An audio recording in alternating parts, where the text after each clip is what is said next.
ಏನ್ ಮಾತಾಡ್ತಾ ಇದೀಯ ಅಂತ ಅರ್ಥ ಆಗ್ತಿದೆ ನಿನಗೆ? ಯಾರಿಗೆ CEO ಅಂತ ಹೇಳಿದ್ದು ನೀನು? ಅವನು CEO ಅಲ್ಲ, ನಮ್ಮ ಕಂಪ್ನಿ ಹೊಸ ಸೆಕ್ಯೂರಿಟಿ ಗಾರ್ಡ್. ನೀನು ತಪ್ಪು ತಿಳ್ಕೊಂಡಿದ್ಯಾ ಭಾವನಾ ಅಂತ ಅಂದ್ಲು. ಆದರೆ ಭಾವನಾ ಅವಳ ಮಾತಿಗೆ ಇಲ್ಲ ಅಂತ ತಲೆ ಆಡಿಸ್ತಾ, ನಾನೇನೋ ತಪ್ಪು ತಿಳ್ಕೊಂಡಿಲ್ಲ, ನಿನ್ನೆ ಅಷ್ಟೇ ಧೀರಜ್ ಸರ್ ನನ್ನನ್ನು ಕರೆದು ಈ ಡಾಕ್ಯುಮೆಂಟ್ಸ್ ಎಲ್ಲ ಕೊಟ್ಟಿದ್ದಾರೆ. ಅಷ್ಟೇ ಅಲ್ಲ, ನಮ್ಮ ಹೊಸ CEO ಫೋಟೋ ಸೆಂಡ್ ಮಾಡಿ ಇವ್ರನ್ನ ವೆಲ್ಕಮ್ ಮಾಡಬೇಕು ಅಂತಲೂ ಹೇಳಿದರು. ನೀವೇ ನೋಡಿ ಬೇಕಿದ್ರೆ, ಈ ಫೋಟೋದಲ್ಲಿರೋದು ಇವರೇ ಅಂತ ಮೊಬೈಲ್ ತೆಗೆದು ಅಮೋಘನ್ ಫೋಟೋ ತೋರಿಸಿದ್ಲು. ಅಂಕಿತಾ, ಯದ್ವಿಕಾ ಇಬ್ಬರು ಆ ಫೋಟೋ ನೋಡಿದ್ರು. ಅದರಲ್ಲಿರೋ ವ್ಯಕ್ತಿ ನೋಡೋಕೇನೋ ಸುಮಾರಾಗಿ ಅಮೋಘನ್ ಥರನೇ ಕಾಣಿಸ್ತಾ ಇದ್ದ. ಆದರೆ ಇಷ್ಟು ದೊಡ್ಡ ಮೀಡಿಯಾ ಕಂಪನಿ CEO ಇಷ್ಟು ಸಿಂಪಲ್ ಆಗಿ ಒಂದು ಮುರಿದೋಗಿರೋ ಬೈಕಲ್ಲಿ ಬರಕ್ಕೆ ಹೇಗೆ ಸಾಧ್ಯ? ಇದು ಮಾತ್ರ ಯಾರಿಗೂ ಅರ್ಥವಾಗಲಿಲ್ಲ. ಯದ್ವಿಕಾ ಅಂತೂ ಭಾವನನ ಮಾತನ್ನ ಈಗಲೂ ನಂಬಕ್ಕೆ ರೆಡಿನೇ ಇರಲಿಲ್ಲ. ನೋ, ನಾನು ಇದನ್ನ ನಂಬಲ್ಲ. ನನಗೆ ಈ ಹುಡುಗ ಚೆನ್ನಾಗಿ ಗೊತ್ತು. ಇವನು ನನ್ನ ಹಳೆ ಕ್ಲಾಸ್ಮೇಟ್. ಇವನ ಹೆಸರು ಅಮೋಘ್ ಅಂತ. ಇವನು CEO ಆಗಿರೋಕ್ಕೆ ಸಾಧ್ಯನೇ ಇಲ್ಲ. ಯದ್ವಿಕಾ ಮಾತುಗಳನ್ನ ಕೇಳಿದ ಭಾವನಾ ಸ್ಮೈಲ್ ಮಾಡ್ತಾ, ಹಾಗಿದ್ರೆ ನನ್ನ ಗೆಸ್ ಕರೆಕ್ಟ್ ಆಗೇ ಇದೆ, ಇವರೇ ನಮ್ಮ ಹೊಸ CEO. ಯಾಕಂದ್ರೆ ನಿನ್ನೆ ಧೀರಜ್ ಸರ್ ಹೇಳಿದ್ ಕೂಡ ಇದನ್ನೇ.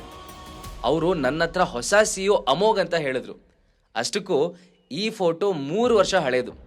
ಸೊ ನ್ಯಾಚುರಲ್ ಆಗಿ ಈಗ ಇವರು ಡಿಫ್ರೆಂಟ್ ಆಗೇ ಕಾಣಿಸ್ತಾರೆ. ಬೇಕಿದ್ರೆ ನೀವೇ ನೋಡಿ ಅಂತ ಹೇಳಿ ಅವಳು ತನ್ನ ಬ್ಯಾಗಿಂದ ಒಂದಷ್ಟು ಫೈಲ್ಸ್ ತೆಗೆದು ಅಂಕಿತಾ ಕೈ ಕೊಟ್ಲು. ಮೊದಲೇ ಗಾಬರಿಯಾಗಿದ್ದ ಅಂಕಿತಾ ಈಗಂತೂ ಇನ್ನಷ್ಟು ಟೆನ್ಷನ್ ಮಾಡಿಕೊಂಡು ಆ ಫೈಲ್ಸ್ ಎಲ್ಲ ಬೇಗ ಟರ್ನ್ ಮಾಡಿದ್ಲು. ಭಾವನಾ ಹೇಳಿದ್ದು ಕರೆಕ್ಟ್ ಆಗೇ ಇತ್ತು. ಆ ಫೈಲಲ್ಲಿ ದೊಡ್ಡದಾಗಿ ಅಮೋಘನ ಹೆಸರು ಬರೆದಿತ್ತು. ಅದನ್ನ ನೋಡಿದ್ಮೇಲಂತೂ ಅಂಕಿತಾ ಮುಖ ಪೂರ್ತಿಯಾಗಿ ಬೆಳಚ್ಕೊಂತು. ಅವಳ ಹತ್ರ ಈಗ ತಮ್ಮ ಎದುರಿಗೆ ನಿಂತಿರೋ ವ್ಯಕ್ತಿನೇ ಹೊಸ CEO ಅಂತ ನಂಬೋದನ್ನ ಬಿಟ್ಟು ಬೇರೆ ಆಪ್ಷನ್ನೇ ಇರಲಿಲ್ಲ. ಅವಳು ಸ್ಲೋಲಿ ಅಮೋಘನ ಹತ್ರ ಹೋಗಿ ತಲೆ ತಗ್ಸಿ ನಿಂತ್ಕೊಂಡ್ಲು. I am so sorry sir, ನೀವು ಯಾರು ಅಂತ ಗೊತ್ತಿಲ್ಲದೇನೆ ನಾನು ಏನೇನೋ ಮಾತಾಡ್ಬಿಟ್ಟೆ. ಪ್ಲೀಸ್ ಇದೊಂದ್ಸಲ ಕ್ಷಮಿಸಿ ಸರ್, ಇನ್ಯಾವತ್ತೂ ನನ್ನಿಂದ ಇಂಥ ತಪ್ಪು ನಡೆಯಲ್ಲ. ಅವಳು ಹಾಗೆ ಮಾಡಿದ್ದು ನೋಡಿದ್ದೆ ಯದ್ವಿಕಾ ಕೂಡ ಅಮೋಘನ ಹತ್ರ ಓಡ್ ಬರ್ತಾ, mister Aras, I am sorry, ಏನೋ ತಿಳಿದೆ ತಪ್ಪು ಮಾಡಿಬಿಟ್ಟೆ. ಪ್ಲೀಸ್ ನನ್ನ ಮೇಲೆ ಕೋಪ ಮಾಡ್ಕೋಬೇಡಿ, ಇನ್ನು ಮುಂದೆ ನಾನು ಯಾವತ್ತೂ ಹೀಗೆ ಮಾಡಲ್ಲ ಅಂತ ಅಂದ್ಲು. ಅಮೋಘ್ ಅವ್ರು ಯಾರ ಮಾತಿಗೂ ರಿಯಾಕ್ಟ್ ಮಾಡಲಿಲ್ಲ. ಬದಲಿಗೆ ಟೈಮ್ ನೋಡಿ ಭಾವನಾ ಜೊತೆ ಆಫೀಸ್ ಕಡೆ ಹೊರಟ. ಅವನು ಹಾಗೆ ಹೊರಟಿದ್ದು ನೋಡಿ ಉಳಿದವರು ಕೂಡ ಅವನನ್ನೇ ಫಾಲೋ ಮಾಡಿದ್ರು. 2 ವರ್ಷದ ಹಿಂದೆ ಅರಸ್ ಫ್ಯಾಮಿಲಿಯಿಂದ ಹೊರಗೆ ಬಿದ್ದಾಗಿಂದ ಅಮೋಘ್ ಇವತ್ತೇ ಫಸ್ಟ್ ಟೈಮ್ ಇಂಥ ದೊಡ್ಡ ಜಾಗಕ್ಕೆ ಬಂದಿದ್ದ. ಆ ಕಂಪನಿ ಅವನ ಫ್ಯಾಮಿಲಿಗೆ ಸೇರಿದ್ರು ಇವತ್ತದು ಅವನಿಗೆ ತುಂಬಾ ಡಿಫ್ರೆಂಟ್ ಆಗಿ ಕಾಣ್ತಾ ಇತ್ತು. ಅವನು ಆಫೀಸ್ ಎಂಟ್ರೆನ್ಸ್ ನಲ್ಲಿ ನಿಂತ್ಕೊಂಡು ಸುತ್ತಲೂ ಒಂದ್ಸಲ ತಿರುಗಿ ನೋಡ್ದ. ಎಲ್ಲರ ಪರಿಚಯ ಮಾಡ್ಕೊಂಡ ಅಮೋಘ್ ಡೈರೆಕ್ಟ್ ಆಗಿ ತನ್ನ ಕ್ಯಾಬಿನ್ ಕಡೆ ಹೊರಟ. ಅವನನ್ನ ಯದ್ವಿಕಾ ಮತ್ತೆ ಅಂಕಿತಾ ಕೂಡ ಫಾಲೋ ಮಾಡ್ತಾ ಕ್ಯಾಬಿನ್ಗೆ ಬಂದ್ರು. ಅವರಿಬ್ರು ತನ್ನ ಹಿಂದೆನೆ ಇಲ್ಲಿ ತನಕ ಬಂದಿರೋದನ್ನ ನೋಡಿದ್ದ ಅಮೋಘ್ ಹುಬ್ಬೇರಿಸ್ತಾ, ನಿಮ್ಮಿಬ್ಬರಿಗೂ ಇನ್ನೂ ಏನಾದರೂ ನನ್ನ ಹತ್ರ ಮಾತಾಡೋದಿದ್ಯಾ ಅಂತ ಕೇಳ್ದ. ಅಂಕಿತಾಗೆ ಮುಜುಗರ ಆದ್ರೂ ಕೂಡ ಅದನ್ನ ತೋರಿಸ್ಕೊಳ್ದೆ, ಅದು ಸರ್, ಆಗ ನನ್ನಿಂದ ತುಂಬಾ ದೊಡ್ಡ ತಪ್ಪಾಗೋಯ್ತು. I am really sorry sir, ಇನ್ಯಾವತ್ತೂ ಇಂಥ ಮಿಸ್ಟೇಕ್ ಆಗಲ್ಲ. ಮತ್ತೆ ಯದ್ವಿಕಾ ಕಾಂಟ್ರಾಕ್ಟ್ ಸೈನ್ ಮಾಡೋದ್ರ ಬಗ್ಗೆ ಅಂತ ಹೇಳಿ ತನ್ನ ಮಾತನ್ನ ಅಲ್ಲೇ ಪಾಸ್ ಮಾಡಿ ಅಮೋಘನ್ ಮುಖ ನೋಡಿದ್ಲು. ಅಮೋಘ್ ಏನೂ ಅರ್ಥ ಆಗದಿರೋ ಥರ, ಕಾಂಟ್ರಾಕ್ಟ್ ಸೈನಾ? ಯಾವ ಕಾಂಟ್ರಾಕ್ಟ್ ಅಂತ ಕೇಳ್ದ. ಆಗ ಯದ್ವಿಕಾ ಮಧ್ಯೆ ಬಾಯಿ ಹಾಕಿ, ಮಿಸ್ಟರ್ ಅರಸ್, ಇಷ್ಟು ಬೇಗ ಮರ್ತ್ಬಿಟ್ರಾ? ಆಗ್ಲೇ ಹೇಳಿದ್ನಲ್ಲ ಇವತ್ತು ನನ್ನ ಕಾಂಟ್ರಾಕ್ಟ್ ಸೈನ್ ಇದೆ ಅಂತ. ಇನ್ಫ್ಯಾಕ್ಟ್ ನಾನಿವತ್ತು ಇಲ್ಲಿಗೆ ಬಂದಿದ್ದೆ ಆ ಕೆಲ್ಸಕ್ಕೆ ಅಂತ ನೆನಪು ಮಾಡೋದಕ್ಕೆ ಟ್ರೈ ಮಾಡಿದ್ಲು. ಅಷ್ಟೊತ್ತು ಟೇಬಲ್ ಮೇಲಿದ್ದ ಒಂದೊಂದೇ ಫೈಲ್ಸ್ನ ಚೆಕ್ ಮಾಡ್ತಿದ್ದ ಅಮೋಘ್ ಅವಳು ಮಾತು ಕೇಳಿ ಅದನ್ನ ಕ್ಲೋಸ್ ಮಾಡ್ದ. ಅವನು ಏನೂ ಮಾತಾಡದೇ ಇದ್ರು ತನ್ನ ಚೇರಿಗೆ ಹೊರಗಿ ಅವರಿಬ್ಬರನ್ನೇ ನೋಡ್ತಾ ಸ್ಮೈಲ್ ಮಾಡ್ದ. ಆದ್ರೆ ಆ ಸ್ಮೈಲ್ ಅರ್ಥ ಏನು ಅಂತ ಅವರಿಬ್ರಿಗೂ ಗೊತ್ತಾಗ್ಲಿಲ್ಲ. ಅಂಕಿತಾ ಅಂತೂ ಹೇಗಾದ್ರೂ ಮಾಡಿ ಅವನನ್ನ ಒಪ್ಪಿಸ್ಲೇಬೇಕು ಅಂತ ಡಿಸೈಡ್ ಮಾಡಿದ್ಲು. ಹಾಗಾಗಿ ಪ್ಲೀಸ್ ಸರ್, ನನ್ನ ಕಡೆಯಿಂದ ತಪ್ಪಾಗಿದೆ ಅಂತ ನಾನು ಒಪ್ಕೋತೀನಿ, ಆದ್ರೆ ನಾನು ಮಾಡಿದ ತಪ್ಪಿಗೆ ಯದ್ವಿಕಾ ಶಿಕ್ಷೆ ಕೊಡ್ಬೇಡಿ. ಒಂದು ಕೆಲಸ ಮಾಡೋಣ, ನಿಮ್ಗೆ ಏನ್ ಪನಿಷ್ಮೆಂಟ್ ಕೊಡಬೇಕು ಅನ್ಸುತ್ತೋ ಅದನ್ನ ನನಗೆ ಕೊಡಿ, ಆದ್ರೆ ಯದ್ವಿಕಾ ಕಾಂಟ್ರಾಕ್ಟ್ಗೆ ಪ್ಲೀಸ್ ಸೈನ್ ಮಾಡಿ ಸರ್ ಅಂತ ರಿಕ್ವೆಸ್ಟ್ ಮಾಡ್ಕೊಂಡ್ಲು. ಅದೇ ಸಮಯಕ್ಕೆ ಯಾರೋ ಅಮೋಘ್ನ ಕ್ಯಾಬಿನ್ಗೆ ನಾಕ್ ಮಾಡಿದ ಸೌಂಡ್ ಆಯ್ತು. Sorry to interrupt you sir, but ನಿಮ್ಮನ್ನ ನೋಡಕ್ಕಂತ ಚಕ್ರವರ್ತಿ ಗ್ರೂಪ್ಸ್ ಇಂದ ಪ್ರೀತಮ್ ಚಕ್ರವರ್ತಿ ಅವ್ರು ಬಂದಿದ್ದಾರೆ. ಅರ್ಜೆಂಟ್ ಆಗಿ ನಿಮ್ಮನ್ನ ಮೀಟ್ ಮಾಡಬೇಕು ಅಂತ ರಿಕ್ವೆಸ್ಟ್ ಮಾಡ್ಕೊಳ್ತಾ ಇದ್ದಾರೆ ಅಂತ ಹೇಳಿದ್ಲು. ಪ್ರೀತಮ್ ಚಕ್ರವರ್ತಿ ಹೆಸರು ಕೇಳಿದ್ದೆ ಅಮೋಘನ್ ಮುಖದಲ್ಲಿ ಸಿಟ್ ಕಾಣಿಸ್ಕೊಂತು. ಅವನು ಕೋಪದಲ್ಲಿ, ಪ್ರೀತಮ್ ಚಕ್ರವರ್ತಿನ ಮೊದಲು ಆ ಇಡಿಯಟ್ನ ಹೊರಗೆ ಹಾಕಿ, ನನಗೆ ಅವನ ಜೊತೆ 1 ಸೆಕೆಂಡು ಮಾತಾಡಕ್ ಇಷ್ಟ ಇಲ್ಲ. ಹಾಗೆ ಇನ್ ಮುಂದೆ ಚಕ್ರವರ್ತಿ ಗ್ರೂಪ್ಸ್ ಅವರಿಗೆ ನಮ್ ಜೊತೆ ಡೀಲ್ ಮಾಡ್ಕೋಬೇಕು ಅಂದ್ರೆ ಪ್ರೀತಮ್ ಬಿಟ್ಟು ಬೇರೆ ಯಾರನ್ನಾದ್ರೂ ಕಳ್ಸಕ್ ಹೇಳಿ ಅಂತ ಆರ್ಡರ್ ಮಾಡ್ದ. ಭಾವನಾ ಈ ಮೆಸೇಜ್ ಪ್ರೀತಮ್ಗೆ ಪಾಸ್ ಮಾಡಿದ್ದೆ ಅವನಿಗೆ ಕೋಪ ತಡ್ಕೊಳಕ್ಕಾಗ್ಲಿಲ್ಲ.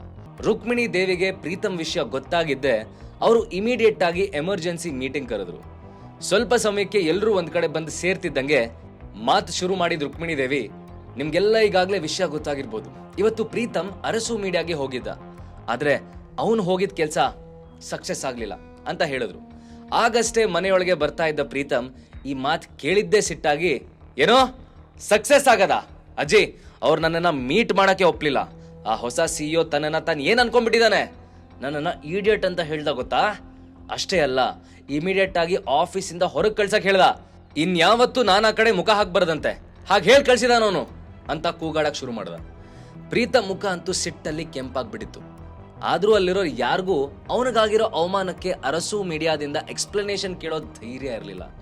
ರುಕ್ಮಿಣಿ ದೇವಿ ಕೂಡ ಈಗ ಪ್ರೀತಮ್ನ ಸಮಾಧಾನ ಮಾಡೋ ಬದಲು ಬೇರೆ ಯಾವ ದಾರಿನೂ ಕಾಣಲಿಲ್ಲ. ಐ ಆಮ್ ಸಾರಿ ಪ್ರೀತು, ನಿಂಗೆ ಇವತ್ತು ತುಂಬಾ ಹರ್ಟ್ ಆಗಿರ್ಬೇಕಲ್ಲ ಅಂತ ಅವರು ಪ್ರೀತಮ್ ಭುಜ ಸವರ್ತಾ ಅವರನ್ನ ಸಮಾಧಾನ ಮಾಡಕ್ ಟ್ರೈ ಮಾಡಿದ್ರು. ನಂತರ ಮೀಟಿಂಗ್ಗೆ ಬಂದಿರೋ ಎಲ್ಲಾರನ್ನೂ ಉದ್ದೇಶಿಸ್ತಾ, ನನಗ್ ಬಂದಿರೋ ಮಾಹಿತಿ ಪ್ರಕಾರ ಹೊಸ ಸಿಇಒ ಇನ್ನೂ ಚಿಕ್ಕ ಹುಡುಗ, ಹಾಗಾಗಿ ನ್ಯಾಚುರಲಿ ಅವನಲ್ಲಿ ತನ್ನ ಪೊಸಿಷನ್ ಬಗ್ಗೆ ಸ್ವಲ್ಪ ಅಹಂಕಾರ ಇದ್ದೇ ಇರುತ್ತೆ. ಆದ್ರೆ ಇಲ್ಲೊಂದು ಒಳ್ಳೆ ಸೈನ್ ಕೂಡ ಇದೆ. ಯಾವಾಗ ನಾವು ಒಳ್ಳೆ ರೆಪ್ರೆಸೆಂಟೇಟಿವ್ಸ್ ನ ಕಳಿಸ್ತೀವೋ ಆಗ ಅವರು ಕೂಡ ನಮ್ಮ ಜೊತೆ ಡೀಲ್ ಮಾಡಕ್ ರೆಡಿ ಆಗ್ತಾರೆ ಅಂತ ಹೇಳಿದ್ದಾರೆ. ಹಾಗಾಗಿ ನಾನ್ ನಿಮ್ಮ ಹತ್ರ ಕೇಳ್ತಾ ಇದ್ದೀನಿ, ಈ ಕೆಲಸ ಮಾಡೋದಕ್ಕೆ ನಿಮ್ಮಲ್ಲಿ ಯಾರು ಸೂಟೇಬಲ್ ಅನ್ಸುತ್ತೆ ಅಂತ ನೀವೇ ಹೇಳ್ಬೇಕು ಅಂತ ಹೇಳ್ತಾ ಎಲ್ರನ್ನೂ ನೋಡಿದ್ರು. ಲಾಸ್ಟ್ ಟೈಮ್ ಇದೇ ರೀತಿ ರುಕ್ಮಿಣಿ ದೇವಿ ಅವರು ಪ್ರಶ್ನೆ ಮಾಡಿದಾಗ ಎಲ್ಲರೂ ಈ ಕೆಲಸಕ್ಕೆ ಮುಂದೆ ಬಂದಿದ್ರು. ಆದ್ರೆ ಈ ಸಲ ಪ್ರೀತಮ್ಗಾದ ಗತಿ ನೋಡಿ ಬೇರೆ ಯಾರಿಗೂ ಮುಂದೆ ಬರಕ್ ಧೈರ್ಯನೇ ಬರಲಿಲ್ಲ. ಅವರೆಲ್ಲ ಟೆನ್ಷನ್ ಅಲ್ಲಿ ಒಬ್ರು ಮುಖ ಇನ್ನೊಬ್ರು ನೋಡ್ತಾ ಕೂತ್ಕೊಂಡ್ರು. ಆದ್ರೆ ಅಷ್ಟರಲ್ಲಿ ಏನೋ ಯೋಚನೆ ಮಾಡಿದ ಪ್ರೀತಮ್ ಎದ್ದು ನಿಂತ್ಕೊಂಡು, ಅಜ್ಜಿ, ಈ ಕೆಲ್ಸಕ್ಕೆ ಯಾರು ಸೂಟೇಬಲ್ ಅಂತ ನನಗ್ ಗೊತ್ತು. ನೀವು ಯಾವುದೇ ಟೆನ್ಷನ್ ಇಲ್ಲದೆ ಲೀಲಾನ ಡೀಲ್ ಮಾಡಕ್ ಕಳಿಸಿ, ಅವಳು ಈ ಕೆಲ್ಸದಲ್ಲಿ ಪಕ್ಕಾ ಸಕ್ಸಸ್ ಆಗ್ತಾಳೆ, ನೋಡ್ತಾ ಇರಿ ಅಂತ ಹೇಳ್ದ. ಪ್ರೀತಮ್ ಮಾತ್ ಕೇಳಿದ್ದೆ ಲೀಲಾ ಎದೆ ಧಸಕ್ಕಂತು. ಅವಳಿಗೆ ಮೊದ್ಲಿಂದಾನು ಈ ಪ್ರೀತಮ್ಗೆ ತನ್ ಕಂಡ್ರೆ ಅಷ್ಟಕ್ಕಷ್ಟೇ ಅನ್ನೋ ವಿಷಯ ಗೊತ್ತಿತ್ತು. ಆದ್ರೆ ಅವಳು ಯಾವತ್ತೂ ಇವನಿಂದ ಇಂಥ ನಡತೆ ಎಕ್ಸ್ಪೆಕ್ಟ್ ಮಾಡಿರ್ಲಿಲ್ಲ. ಈಗ ಎಲ್ಲರ ಕಣ್ಣು ತನ್ ಮೇಲೆ ಇದೆ ಅನ್ನೋದು ಗೊತ್ತಾಗಿ ಅವಳಿಗೆ ಹೇಗ್ ರಿಯಾಕ್ಟ್ ಮಾಡ್ಬೇಕು ಅಂತಾನೆ ಗೊತ್ತಾಗ್ಲಿಲ್ಲ. ಅವಳು ರುಕ್ಮಿಣಿ ದೇವಿ ಹತ್ರ ತನ್ನಿಂದ ಈ ಕೆಲ್ಸ ಆಗಲ್ಲ ಅಂತ ಹೇಳಕ್ ಟ್ರೈ ಮಾಡಿದ್ಲು. ಆದ್ರೆ ಅವಳಿಗಾಗ್ತಿರೋ ಗಾಬರಿಗೆ ಬಾಯಿಂದ ಒಂದು ಪದನೂ ಹೊರಡ್ಲಿಲ್ಲ. ಲೀಲಾ ಹೇಗಾದ್ರೂ ಮಾಡಿ ಈ ಸಮಸ್ಯೆಯಿಂದ ಹೊರಗ್ ಬರ್ಬೇಕು ಅಂತ ಯೋಚನೆ ಮಾಡ್ತಾ ಇರುವಾಗ್ಲೇ ಪ್ರೀತಮ್ ಮತ್ತೆ ಬಾಯ್ ಹಾಕ್ದ. ಐ ನೋ ಲೀಲಾ, ನಿನಗಿದನ್ನ ಮಾಡೋದಕ್ಕೆ ಕಷ್ಟ ಅನ್ನಿಸ್ಬಹುದು, ಆದ್ರೆ ಅಜ್ಜಿ ನಿನಗೊಂದು ಚಾನ್ಸ್ ಕೊಡ್ಬೇಕು ಅಂತ ಅನ್ಕೊಂಡಿದ್ದಾರೆ. ನಿನ್ನ ಕಂಪನಿ ದಿವಾಳಿ ಆಗಕ್ ಬಂದಿರೋ ವಿಷಯ ನಮ್ಮೆಲ್ರಿಗೂ ಗೊತ್ತು. ಇನ್ನು ನಿನಗೆ ಅದೆಷ್ಟೋ ಕೋಟಿ ಹಣ ಬೇಕಂತ ಹೇಳ್ತಿದ್ದೆಲ್ಲ, ಅದನ್ನ ನಾವು ಕೊಡ್ತೀವಿ.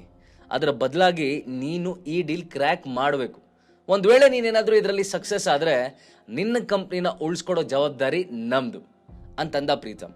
ಹಾಗಾದ್ರೆ ಪ್ರೀತಮ್ನ ಈ ಆಫರ್ಗೆ ಲೀಲಾ ಉತ್ತರ ಏನು? ಕೊನೆಗೂ ಅವಳಿಗೆ ಅರಸು ಮೀಡಿಯಾದ ಹೊಸ ಸಿಇಒ ಯಾರು ಅಂತ ಗೊತ್ತಾಗುತ್ತಾ?